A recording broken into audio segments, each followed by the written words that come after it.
Antes de empezar con las exposiciones, les recordamos, por favor, que pongan sus celulares en modo vibrador o en silencio, de modo que no se interrumpa la exposición.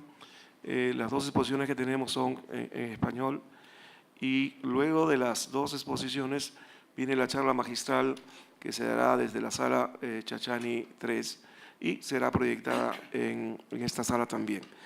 La primera presentación se tiene título de Optimización en la tecnología ISASMELT para la fundición de concentrados de cobre en Southern Perú Copper Corporation. Será expuesta por el ingeniero José Márquez Álvarez, jefe de metalurgia de la fundición de hilo de Southern Perú Copper Corporation. Ingeniero. Bueno, ante todo, muy buenas tardes con todos los asistentes. Como lo mencionó acá, vamos a ver qué hemos hecho en la tecnología ISASMELT, que no es muy conocida a nivel mundial. Existen aproximadamente 16 hornos en el mundo y, bueno, tenemos la suerte de tener uno en el Perú y el de más capacidad.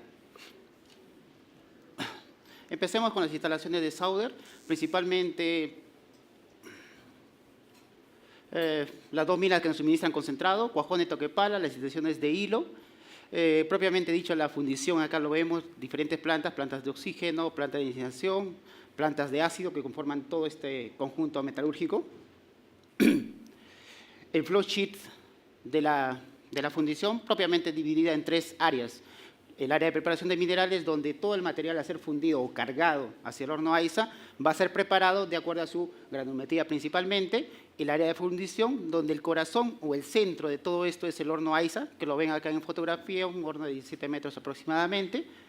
Y acá inicia todos los procesos. Tiene el horno AISA, un caldero recuperador de calor, su mata fundida a 1180 grados centígrados, va a dos hornos rotatorios y este alimenta mata de 63% aproximadamente a cuatro hornos, bueno, a cuatro convertidores Smith que van a elevar el cobre hasta 99.8 aproximadamente. Luego va a ser moldeado, básicamente para hacer producto de la refinación.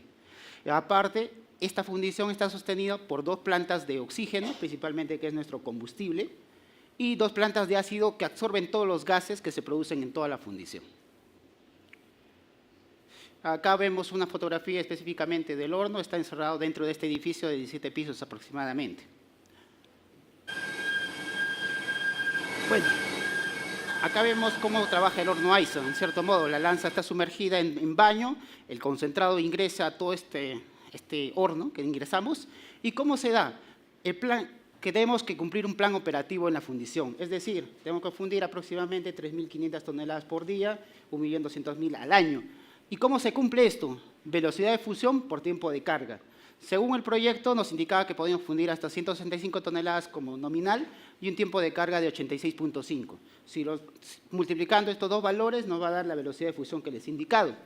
Pero como vemos, arrancamos en el 2007 y fuimos progresivamente viendo los siguientes años que no alcanzábamos esta capacidad, ni 86.5 ni el 165 toneladas por hora en forma sostenida, es decir, las 24 horas, básicamente. Entonces, en eso consiste justamente los trabajos que voy a tratar de relatar a continuación.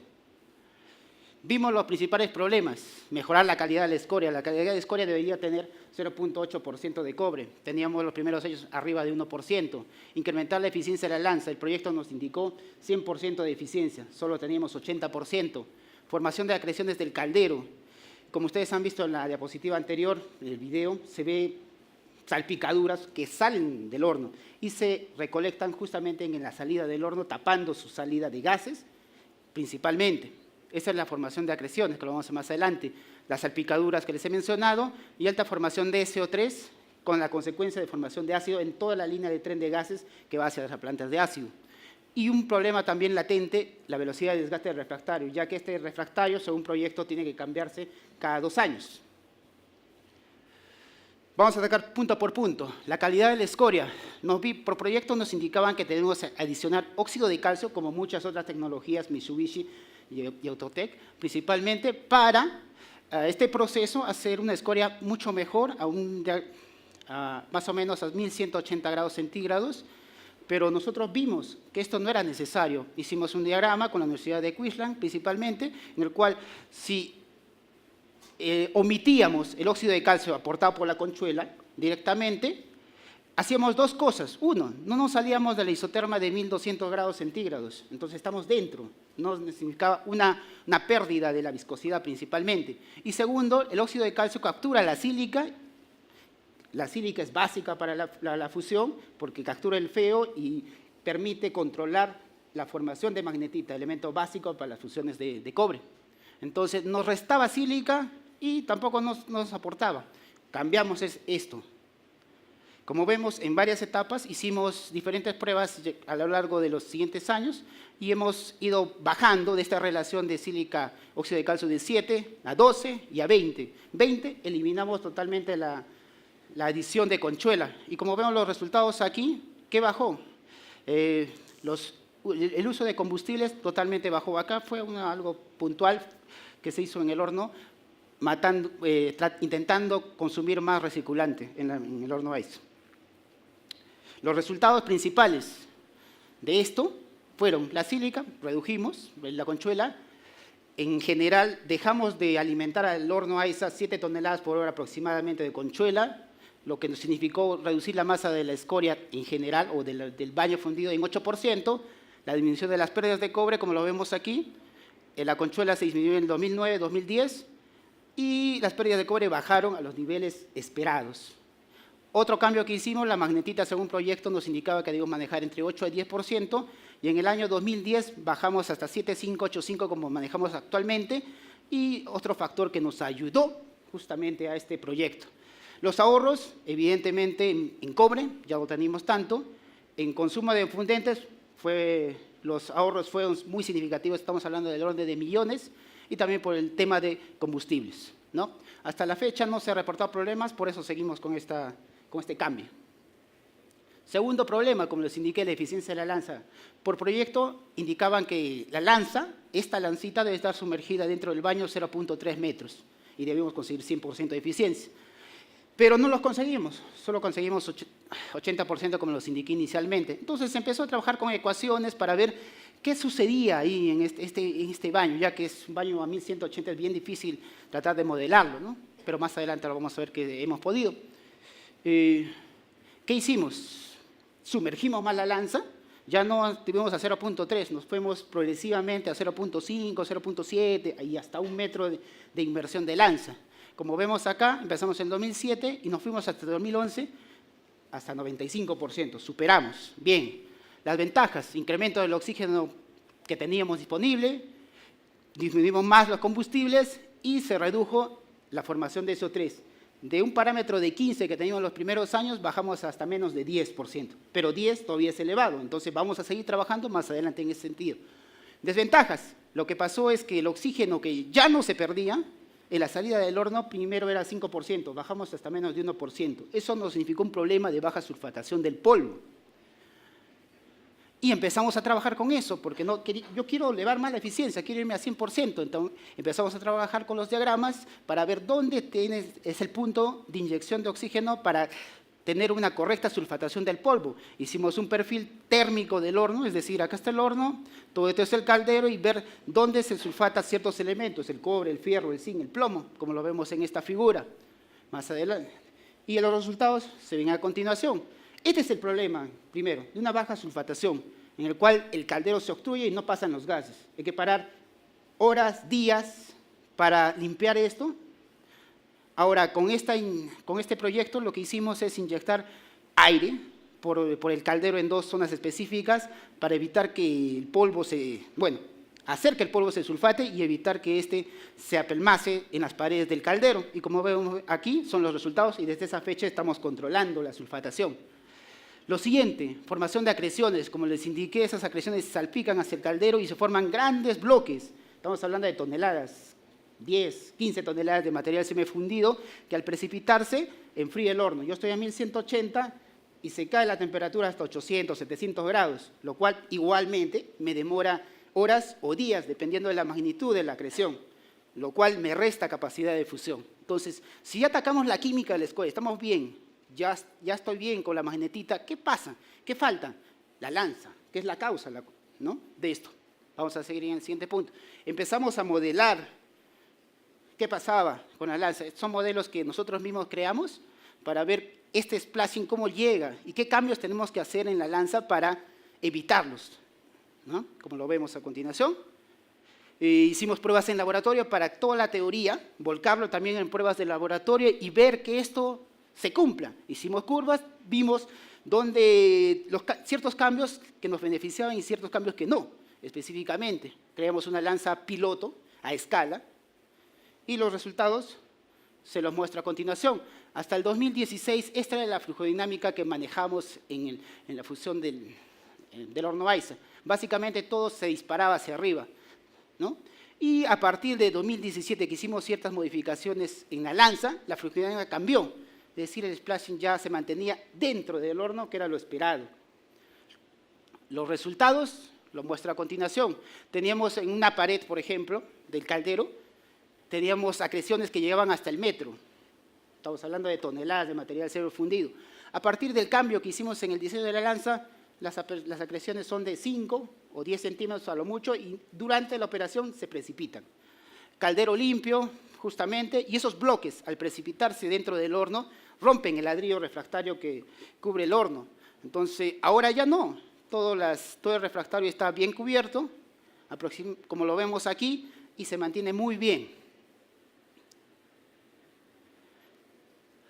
Los resultados de todo este cambio lo podemos ver aquí. El incremento de la eficiencia de la lanza. Recuerda que empezamos en 80-85%, subimos a 95% y con las modificaciones ya estamos al 100% aproximadamente.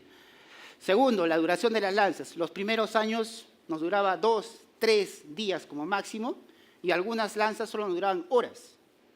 El proyecto consideraba más de 10 días aproximadamente y actualmente estamos en ese margen. Estamos aproximadamente 8 días por lanza y hay lanzas que nos pueden durar hasta 20 días. Una reparación de una lanza aproximadamente cuesta también $17,000. Entonces, es un costo extra que estamos haciendo, ¿no? La reducción de la formación del SO3, como les indiqué, empezamos con 15, bajamos a menos de 10 los siguientes años, pero con la modificación de la lanza, ya hemos bajado a menos de 3% el último año. Entonces, todo el sistema, todo el circuito que tenemos de llevar los gases desde la misma fundición hacia las plantas de ácido para producir el ácido, ya no se corroen, estamos manteniendo todo este sistema. Antiguamente, los primeros años, teníamos que dar mantenimiento frecuente, diario, porque se nos presentaban goteras por todo lado. Actualmente, esto se mantiene limpio, se puede decir. Reducción en la velocidad de desgaste refractario, evidentemente, porque esos grandes cúmulos que les he mencionado ya no caen sobre el horno, no lo enfrían, no tenemos que sobrecalentar el horno justamente para no afectar el refractario, porque calentamos a 1300, 1350 grados para fundir esas acreciones. Actualmente ya no tenemos que hacer eso, es una ventaja. Menor gasto de cal, está relacionado justamente con el ácido. Al tener bastante ácido débil, tenía que utilizar grandes cantidades de cal en la planta de fluentes para neutralizarlo. Actualmente ya no hago esto porque tengo mínimas cantidades, ¿no?, que son tratables. Reducción de costos. Y la reducción de la exposición de partículas, principalmente por un tema de seguridad para las operaciones, para los operadores que trabajan en este nivel, viendo las operaciones. Desventajas a la fecha, todavía no nos ha reportado una desventaja, estamos todavía en una etapa de prueba, evidentemente, pero son sólidas a la fecha, ya tenemos más de, vamos a ir por el año, ¿no?, con estos cambios específicamente. También estamos haciendo, vamos a ver el desgaste de refractario. Por el proyecto nos indicaba que tenía que durar 2 años. 2 años básicamente. Cada 2 años tengo que parar un mes para el cambio refractario y hacer mantenimiento a toda la fundición en general, porque sin el horno ISA no opera nada, ¿no?, en general. ¿Qué hemos hecho? Estamos haciendo pruebas de calidades de refractario primero y segundo, pruebas con sistema de refrigeración. ¿Para qué? A ver, les explico un poquito. Esta es la cara interna del horno, estamos a 1180. Si yo la cara interna bajo a 1160 aproximadamente, lo que voy a hacer es que la magnetita se precipite en la cara interna y me protege el ladrillo refractario. Eso es lo que causa. Entonces, eso es lo que estamos haciendo con 3 sistemas. Chaqueta, cascada de agua que utilizan muchos hornos, principalmente los eléctricos, y enfriadores internos que van dentro del ladrillo refractario, haciendo que esta función de lograr la temperatura interna y recubrimiento interno se dé. Y los resultados los vamos a ver a continuación. Los primeros años, o los primeros 5 campañas, estamos hablando cada campaña de 2 años aproximadamente, empezábamos con un ladrillo de 450 de espesor, incluso hemos subido a 520 y nos duraban 2 años, como lo vemos acá a continuación. Entonces, bueno, a los 2 años tenemos que parar, hacer la reparación de los hornos y continuar nuevamente. Esta última campaña, luego de todos estos cambios que ha habido principalmente de la lanza, sistema de refrigeración que están apoyando, la curva de desgaste es mínima. Aquí estamos hablando de 5 a 6 milímetros por semana, que estoy desgastando mi ladrillo refractario, y acá estoy hablando de menos de 1.5 milímetros por semana. Hemos llegado incluso las primeras temporadas a 0.5. Esto me proyecta que posiblemente mi horno pueda durar 3, 4 años, como existen muchos hornos en el mundo de este tipo, pero enchaquetados con cobre. En mi caso, no tenemos un horno enchaquetado, pero sí podemos hacer cosas en el proceso para mejorar estos resultados. Aparte, en los hornos de separación, que son los que reciben la carga del horno AISA, también tienen que durar el mismo periodo, por supuesto. Si no, voy a tener que parar indefectiblemente. Entonces, acá hemos instalado los sistemas de refrigeración y también están funcionando. Estoy protegiendo mis 3 hornos, básicamente, a la fecha, ¿no? Los resultados en general de toda mi exposición, se puede decir que empezamos con 72.8 de disponibilidad y todos los cambios que hemos hecho nos ha generado al superar lo que indicó el proyecto de 86.5, estamos sobre 90% en disponibilidad, podemos alcanzar fácilmente en 165 toneladas por hora, bueno, y nos ha permitido cumplir nuestro plan de producción actualmente, ¿no? Y bueno, como aporte final, el proceso todavía en la fundición continúa, porque esto no para, y bueno, los agradecimientos principalmente a todo el equipo que trabaja en fundición, porque este no es un trabajo de mi persona, es un trabajo de todo un conjunto de personas que estamos trabajando para esto. Bueno, eso es todo.